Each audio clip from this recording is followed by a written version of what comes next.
निया मन ही मन इस जानकारी को सुनकर चौंक गई। तन्मय निजुमी ने अभी क्या कहा था? उसे आर्यन की पहचान तो पहले से पता थी, लेकिन क्या सच में वाकई के दो स्टूडेंट भी रंगून साम्राज्य के 5 कुलीन परिवारों में से हैं? जब आर्यन की नज़र निया पर पड़ी, जो तन्मय निजोमी के पास खड़ी थी, तो वो पल भर के लिए हैरान हुआ। फिर उसके होठों पर हल्की सी मुस्कान आई। फिर उसने निया की तरफ देखा। उसके बाद तन्मय निजोमी की ओर मुड़ा। काला कछुआ परिवार के तन्मय निजोमी। आर्यन ने हल्की सी भौं उठाई और हंसते हुए कहा, ओ, आखिरकार तुम इस साल जड़ी बूटी विभाग में दाखिला लेने में कामयाब हो ही गए। लगता है किस्मत ने तुम्हारा साथ दिया है। जब किस्मत इतनी मेहरबान है तो क्यों ना हमारे साथ बैठकर अपनी किस्मत आजमाओ। उसकी आवाज़ में भले ही बेरुखी थी, लेकिन कोई भी साफ महसूस कर सकता था कि उसके लहजे में खुली चुनौती छुपी हुई थी। ऊपर से भले ही 5 परिवार के कुलीन परिवार मेलजोल में रहते थे, लेकिन असलियत में उनके रिश्ते उफनती हुई लहरों के समान थे। यह कोई छुपी हुई बात नहीं थी। पूरा रंगून साम्राज्य यह सच्चाई जानता था। किरीन परिवार के युवा प्रमुख और काला कछुआ परिवार के युवा प्रमुख की टक्कर। ऐसा नज़ारा हर कोई देखना चाहता था। इसी वजह से आसपास खड़े हुए स्टूडेंटों की निगाहें और भी ज़्यादा जमी हुई थी। क्यों नहीं, तन्मय निजमी ने ठंडी हंसी के साथ जवाब दिया। उसने एक कुर्सी खींची और सीधे जुआ की मेज पर बैठ गया और आर्यन ने ठुड्डी हल्की सी हिलाई और उसकी तरफ देखा, बिल्कुल किसी घमंडी बिल्ली की तरह। उम्मीद है तुम पर्याप्त पूंजी लेकर आए होगे। तन्मय निजूमी ने नाक से हल्की सी फुकार भरी, इसकी चिंता तुम मत करो। भले ही हमारा परिवार किरण परिवार जितना अमीर न हो, लेकिन इतना भी छोटा दाव लगाने के लिए हैसियत मुझ में अब भी है। ये कहते हुए उसने अपनी उंगली में पहनी हुई रिंग की खोली। अगले ही पल चमचमाते हुए सुनहरे सिक्के बिना रुके हुए मेज पर बहने लगे। कुछ ही सांसों में तन्मय निजूमी के सामने जमा धनराशि बाकी 3 परिवारों के जमा चुके उनके ही समान थी। रंगून साम्राज्य के 5 महान कुलीन परिवारों की दौलत हमेशा से ही लोगों की चर्चा का विषय रही। अब हालत यह थी कि चारों युवकों के सामने धन रखा हुआ था, इतना कि उससे एक छोटा सा शहर खरीदा जा सके। जुआ की मेज पर 4 सुनहरे पहाड़ खड़े थे। कैसीनो का डीलर तो सुन ही रह गया, तो फिर आसपास में खड़े हुए स्टूडेंटों का तो मुंह खुला रहना ही स्वाभाविक था। अमीर ये चारों परिवार चलते फिरते खिंच जाने थे। तन्मय निजूमी के खेल में शामिल होते ही माहौल में तनाव फैल गया। निया समझदारी से भीड़ के पीछे खिसक गई। वह बेवजह सबकी नज़रों में नहीं आना चाहती थी। उसी दौरान उसके कानों में उन अमीर दिग्गजों की जुड़ी हुई बातें पड़ने लगी। अरे बाप रे, क्या नज़ारा है! जटायु परिवार के अर्नब के छोड़ दो तो बाकी चारों परिवारों के प्रभावशाली युवक आज एक ही जगह पर इकट्ठा हो गए। बिल्कुल, मैंने सुना है कि सफ़ेद परिवार बाग के प्रोफाइनल युवा प्रमुख यंगकेश भी आ चुके हैं। सिर्फ एक ही साल में पुजारी विभाग में दाखिला लेकर उन्होंने पहला स्थान जीता है। आज वे टीचर के सबसे चहेते इंसान हैं। और हमारे ड्रैगन परिवार के यादस को तो तुम जानते ही हो। साधक विभाग के किसी स्टूडेंट ने बताया कि पिछले सेमेस्टर में घर जाने से पहले उसने तीसरे साल के सबसे ताकतवर स्टूडेंट को हरा दिया था और अपना पहला स्थान पा लिया। तुम्हारी जानकारी अधूरी है। यंगकेश और यादस ने किरण परिवार के तीसरे युवा मास्टर प्रमुख आर्यन के दाखिले के दूसरे ही दिन जादूगर विभाग के टॉप स्टूडेंट को उन्होंने हरा दिया था। ये 5 परिवारों के लोग क्या पागल है क्या? इन्हें दूसरों के मानसिक संतुलन तोड़ने में मजा आता है। बहुत ही खतरनाक। ये लोग सच में हद से ज़्यादा खतरनाक हैं। ऐसे लोगों को मानक बनाकर हम शौर्य एकेडमी में जिंदा कैसे रहेंगे? अभी हालत यह है कि तलवारबाज विभाग और तीरंधनुष विभाग को छोड़कर बाकी सारे विभागों पर इन 5 परिवारों का ही कब्जा है। पता नहीं तलवारबाज विभाग का व्यसन की कब लौटेगा और काले जादूगर विभाग में अब कोई बचा भी है या नहीं।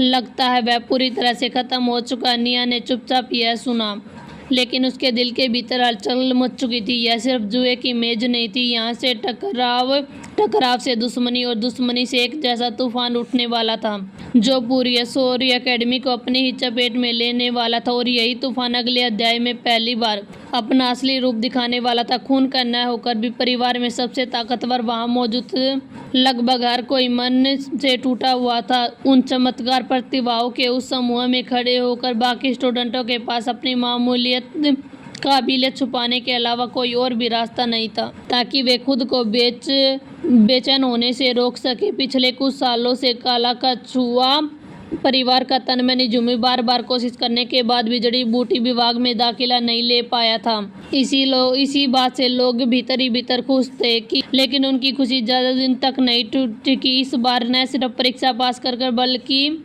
अच्छा मूल्यांकन भी हासिल कर लिया। एक असामान्य इंसान लोगों को खून की उल्टी कराने के लिए ही काफ़ी था। अब जब से 4 असामान्य युवक एक ही मेज पर उसके सामने बैठे थे तो आखिरकार जिंदा कैसे रहते कौन जाने। जटायु परिवार को छोड़कर बाकी 5 मान परिवार इस पीढ़ी में पूरी ताकत रखते हैं। मैंने सुना है कि जटायु परिवार की इस पीढ़ी की प्रतिभा लगभग खत्म ही हो चुकी है। ना सिर्फ उनके यहाँ एक बेवकूफ़ और निकम्मी सदस्य है बल्कि पीढ़ी के बाकी सदस्य भी कुछ खास नहीं है। सिर्फ अर्नब ही है जो ठीक ठाक माना जाता है, लेकिन आर्यन और बाकी लोगों के सामने ही उन्हें कमजोर ही लगना पड़ता। तलवारबाज के उस स्टूडेंट से हारने के बाद जिसने साल के बीच में एकेडमी छोड़ दी थी, वह दोबारा कभी स्कूल में नहीं दिखा। अब जब नया स्तर शुरू हो चुका है तब भी उसका कोई अता पता नहीं है। जटायु परिवार तो सीधा ताकत के पीछे ही रह गया है। मैंने सुना कि उनके परिवार का सबसे मजबूत इंसान असल में उनके खून के रिश्ता ही नहीं रखता। शायद उसका नाम सिद्धार्थ। कितना मजाकिया। परिवार का सबसे ताकतवर इंसान उनका अपना ही नहीं हो। अगर उसके पास होनहार शिष्य नहीं भी होते तो भी बात समझ में आती। ऊपर से उनके पास एक ऐसी बेवकूफ़ लड़की है जो बाहर निकल कर तमाशा करती है। मैं तो सचमुच कुछ कह ही नहीं पा रहा। भीड़ की बातें धीरे धीरे जहर बनती ही जा रही थी। वे जटायु परिवार के पिछले कुछ सालों के पतन पर और भी घटिया टिप्पणी करने लगे। उन्हें जरा भी अंदाजा नहीं था जिस बेवकूफ़ी के वे बात कर रहे हैं वही निया उनके पास खड़ी होकर उनकी बातें सुन रही है और बेहद ही शांत चेहरे के साथ उनकी गालियां और तानों को ध्यान से सुन रही है। किसी ने ये भी नहीं देखा कि वह शांत सा दिखने वाला छोटा सा लड़का बिल्कुल सहजता से उन लोगों की जेबें साफ कर चुका है जिन्होंने जटायु परिवार के बारे में बदतमीजी से बातें की थी और सब कुछ अपने जादुई अंगूठी में जमा कर लिया है। निया ने मन ही मन ठंडी हंसी और अपने अब भर चुकी जादुई अंगूठी को हल्के से सहलाया। माफ़ करना, इस बेवकूफ़ ने सच में परिवार की इज्जत को मिट्टी में मिला दिया और वह मान विशेषज्ञ भी नहीं बन पाए जिसे तुम लोग पूजना चाहते हो। इसके लिए भी मैं माफ़ी मांगती हूँ। लेकिन चाहे जितनी भी गपशप करते रहे, निया का ध्यान पूरी तरह से जुआ की मेज पर टिका हुआ था। जिस युवक की छाती पर पुजारी विभाग का बैच लगा था वह यंकेश था। वह सुंदर और उसकी त्वचा जरूरत से भी ज्यादा गोरी थी जो थोड़ी सी असामान्य लगती है, लेकिन चारों में वही सबसे शांत और सौम्य अभिव्यक्ति वाला इंसान था। उसके चेहरे पर न कोई टेढ़ापन था न ही कोई चालाकी। यादस का चेहरा सख्त था। उसका युवा और अनुभवहीन या लगभग भावहीन चेहरा मेज पर हो रही हर किसी की हरकत को ठंडी नज़र से देख रहा था, मानो उसे चेहरे की ही नसों में कोई हरकत ही न होती हो। उस मेज का डीलर भारी दबाव महसूस कर रहा था। सूर्य एकेडमी के पास ही छुपकर जुआगर खेल पाने वाली ताकत यूं ही मामूली नहीं हो सकती, लेकिन इस समय उसके सामने रंगून साम्राज्य के 5 महान परिवारों में से 4 के युवा प्रमुख बैठे थे, सम्राट को छोड़कर। शायद ही कोई ऐसा था जो इन 4 शरारती युवकों को सामना करते हुए सीधे चेहरे और स्थिर दिल के साथ खड़ा रह सके। डीलर ने चुपचाप अपने माथे का ठंडा पसीना पोंछा। 5 महान परिवारों के शिष्य आमतौर पर उनके जुआ घर में दिखाई नहीं देते थे और आज तो जैसे किस्मत ने मजाक ही कर दिया, एक साथ 4 ही आ गए। अगर इसी पल जटायु परिवार का अर्नब भी दरवाजे पर आ जाता तो शायद अब किसी को भी हैरानी नहीं होती। आखिरकार वे कारोबार कर रहे थे और कारोबार में किसी भी ग्राहक को भगा देना उनके बस की बात नहीं थी। और छोटी ठीक किसी घुटन भरे माहौल में एक छोटी सी चूक अगले अध्याय में ऐसा तूफान होने वाला था जो सिर्फ जुआगर में ही नहीं, जो पूरी सूर्य एकेडमी को भी हिला देने वाला था। अगले अध्याय में पढ़ेंगे, देखते हैं। अगर ये युवा प्रमुख अलग अलग आए होते तो जुआगर वालों के लिए सीधे सीधे मुंह में आए मोटे शिकार होते, लेकिन असली दिक्कत ये थी कि चारों एक ही साथ आए। वह उसी दिन आ पहुंचे जिस दिन जुआगर का काम शुरू ही हुआ और इसका नतीजा बिल्कुल अलग ही निकला। हर कोई जानता था कि 5 महान परिवार आपस में ऊपर से तो भले ही मेल जोल के भाव से दिखते हों, लेकिन उनके अंदर बहुत से रिश्ते तलवार की धार जैसे तीखे थे। भले ही जुआ की मेज पर बैठे ये युवा प्रमुख अब तक एक दूसरे पर हाथ नहीं उठा रहे थे, लेकिन उनके बीच शब्दों की जंग पहले से ही शुरू हो चुकी थी। हवा में अदृश्य धुएं सा तनाव फैल चुका था। डीलर का दिल बैठा जा रहा था। वह उन चारों को बाहर करने की हिम्मत नहीं कर सकता था, लेकिन अगर उन्हें यूं ही देखते हुए खेलने देता रहा तो जुआगर का मालिक सोच रहा था अगर उन्हें ऐसे ही खेलने के लिए छोड़ दिया जाए तो कहीं ये जुआगर थोड़ी सी देर में सीधा युद्ध भूमि ही न बन जाए। यही सोचकर उसके पसीने छूटने लगे। परिवारों की ताकत को अलग भी रख दे तो भी हालत डराने वाले थे। एक जादूगर विभाग का टॉप स्टूडेंट था, एक साधारण विभाग का असाधारण प्रतिभाशाली युवक, एक पुजारी विभाग का मुख्य अतिथि और एक ऊपर से जड़ी बूटी विभाग के अच्छे परिणाम से दाखिला लेने वाला शिष्य। अगर ये चारों आपस में भिड़ जाए, डीलर उस मंजर की कल्पना भी नहीं करना चाहता था। अगर उसे पहले से पता होता कि आज ये चारों अपने देवता जैसे इंसान उनके जीव घर में आने वाले हैं तो वे खुशी खुशी आज का दिन बंद ही कर देते। लेकिन अब तो वे आ चुके थे और पैसों के ढेर भी पहले ही मेज पर रख चुके थे। अगर ऐसे में उन्हें जुआ घर से लौटा सकते तो हर कोई अब एक बड़े तमाशे का इंतजार कर रहा था। तभी अचानक आर्यन खड़ा हो गया। सबकी दहशत भरी नजरों के सामने वह मुस्कुराते हुए सीधे निया की ओर बढ़ा और बोला,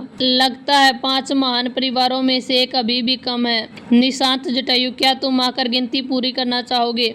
निया ने आर्यन से अपना नाम अकादमी में कौन से होने वाला वो पहले ही बता दिया था, क्योंकि उसे जो दानव स्कोर मिलने वाले थे वे उसे उस जगह पर अपना नाम निशांत जटायु ही डाला था। उसने उसे सबके सामने निशांत जटायु कहना सही समझा। गिनती पूरी हो गई। आर्यन के इन शब्दों से पूरी भीड़ का ध्यान एक छोटी सी आकृति पर टिक गया। साधारण चेहरा, बिल्कुल साधारण सा दिखने वाला वह लड़का मुश्किल से 13-14 साल का लगता था। आर्यन और बाकी लोगों के बीच में खड़ा होकर वह और भी छोटा लग रहा था और दयनीय भी लग रहा था, लेकिन लोगों की नज़र उसके चेहरे पर नहीं बल्कि आर्यन के शब्दों पर थी।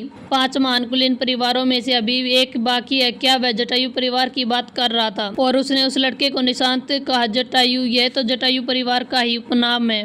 क्या यह साधारण सा दिखने वाला लड़का वाकई जटायु परिवार का सदस्य हो सकता है? निया ने होठ दबाए और इस इंसान को देखा जो उसे जानबूझकर इन सब के बीच में घसीट रहा था। जब उसने उसे अपना नाम निशांत जटायु बताया था तो आर्यन उसकी पहचान को लेना कोई मुश्किल बात नहीं थी। वह जान चुकी थी कि आर्यन समझ चुका है कि वह जटायु परिवार से है, लेकिन उसे यह भी पता होना चाहिए था कि वह बस परिवार की एक छोटी सी शाखा से आती है। फिर भी उसे इस आग में क्यों झोंका जा रहा है? क्या वह 5 महान परिवारों के बीच सीधा टकराव करवाना चाहता था? क्या एक छोटी सी शाखा की सदस्य होने के नाते निया का इन युवक प्रमुखों के सामने खड़ा होना लगभग सामान्य नहीं था? निया आर्यन की चाल समझ नहीं पा रही थी। आर्यन ने सबकी दहशत भरी नजरों के बीच उसे जबरदस्ती मेज पर खींच लिया। पीछे से आती हुई तीखी और जलती हुई निकाय वह साफ साफ महसूस कर सकती थी। अरे मैं तो बस देखने आया था, मुझे छोड़ दो। भीड़ ने निया को अजीब नजरों से देखा। रंगून साम्राज्य में जटायु नाम वाले बहुत ही कम नहीं थे, लेकिन 5 महान परिवारों में यह उपनाम सिर्फ जटायु परिवार का ही था। मुख्य परिवार की नई पीढ़ी के सभी के चेहरे याद थे। सिर्फ निया ही थी जो कभी सार्वजनिक रूप से सामने नहीं आई थी। उसके कपड़े और उसका रहन सहन सब कुछ साधारण रूप कोई भी ऐसा नहीं कह सकता था कि वो जटायु परिवार से है। ज्यादातर लोगों ने बस यही सोचा कि वह गरीब शाखा की एक लड़की होगी। निया को यह पसंद हो या न हो, लेकिन अब वह मंच पर खींच ली गई थी और जैसे ही वह जुआ की मेज के पास पहुंची, किसी को अंदाजा नहीं था कि अगले भाग में क्या होने वाला है। आर्यन ने पहल करते हुए जबरदस्ती निया को खींचा और मेज के पास लाकर कुर्सी पर बैठा दिया। निया का मन भारी हो रहा था।